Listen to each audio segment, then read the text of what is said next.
What's going on? Welcome back to another video. And in today's video, I want to talk to you about Google Passage indexing. If you don't know what Google Passage indexing is, it's basically a new ranking update that's being applied or that will be applied to the Google algorithm.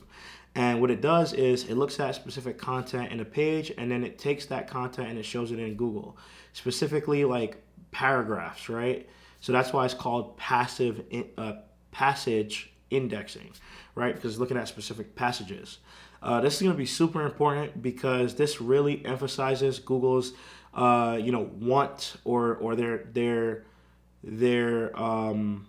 want to understand more about the specific terms that people are looking for and displaying those accurate results to those people so that they can get the best experience possible.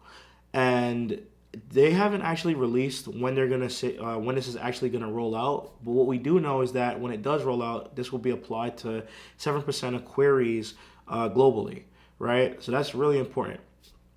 In my opinion, this just really goes back to really just understanding that Google is about creating the best like if you want to do SEO, it's really about creating the best content, making sure that the content is relevant to the users, and showing really showing the best content to users, period, right?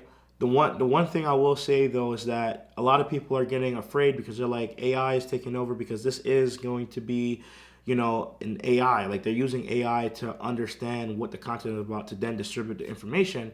But people shouldn't be concerned about AI. People should be more concerned about creating content that's going to solve problems for users or creating solutions to problems, because ultimately the more AI comes in, the more this gets rid of monotonous tasks like stuffing key or not stuffing, because you shouldn't be stuffing keywords, but like adding keywords to your pages.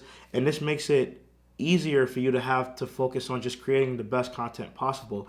I believe that in the future there's going to be a world where we're never going to have to realize we're never going to have to worry about like keywords, and it's all going to be audience research. And that's what I'm doing right now. I do audience research to make sure that I'm getting the right content on the page so that people will actually like, because at the end of the day, SEO is about satisfying users, and I think people forget about that, and they really prioritize just algorithms. So because of trends like this, and we've seen something similar last year where they released BERT. BERT is helps to understand more about the context of what people are creating. It's no secret that Google is really just trying to make the web better in terms of quality of content and what they understand. So focus on creating the best content. Focus on solving problems. Don't worry too much about whether or not this is going to impact like SEO, like is this going to kill SEO? It's not. It's just going to make you have to prioritize understanding more about or emphasizing marketing fundamentals in your best practices. And that's it. Thanks a lot. I'll see you next one. Peace.